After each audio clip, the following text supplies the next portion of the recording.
sommes réunis ici aujourd'hui, il y a un client de EcoBank qui a bénéficié pour l'importation du riz d'un crédit documentaire irrévocable et confirmé.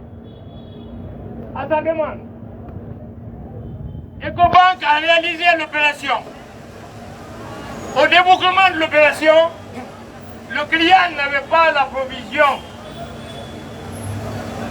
EcoBank, qui est une banque qui doit respecter sa signature, a honoré son engagement en payant la banque du fournisseur. Le client a été appelé pour dire tu n'as pas pu payer, comment tu vas nous payer? Il a accepté des plans de remboursement. Il a accepté des plans de remboursement. Il a commencé à rembourser. Mais à un moment donné de l'histoire, parce que c'est une mafia, c'est un clan. Ce client-là est allé entrer en contact avec les spécialistes des jugements tordus. Ils sont allés à la cour d'appel, c'est-à-dire en première instance, etc., jusqu'à la cour d'appel.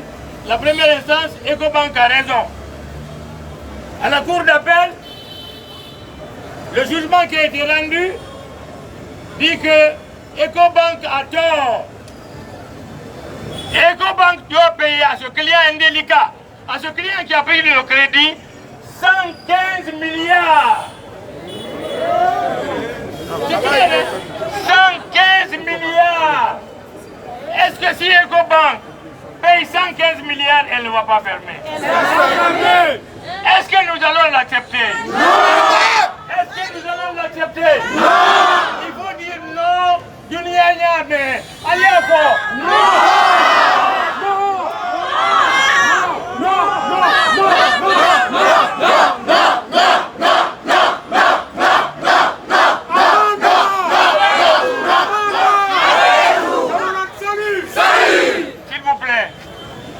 C'est une complicité, c'est une mafia.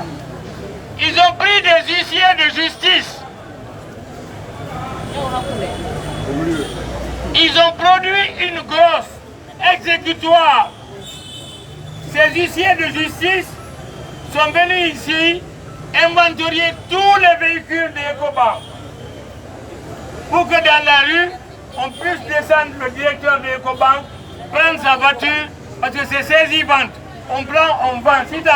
Si ton véhicule coûte 100 millions, on peut vendre à 50 millions. Pourvu qu'eux, ils ont l'argent.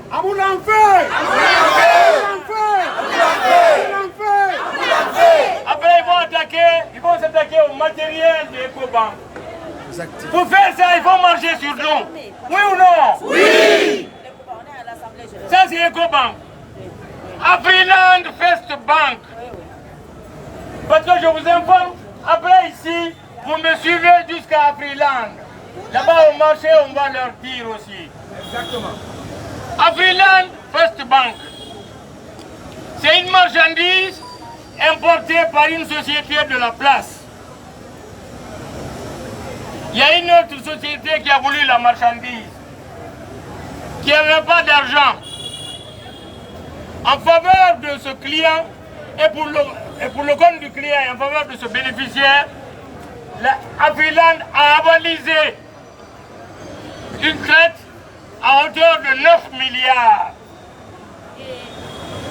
Le client a donné en garantie son immeuble à Madina.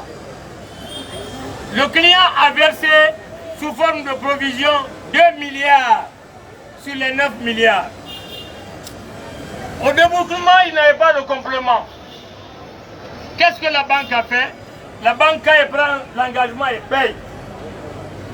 Afriland a payé 9 milliards au client. Il s'est retourné au compte de son débiteur pour dire ah, comment tu payes. Il a commencé à payer aussi. À un moment donné,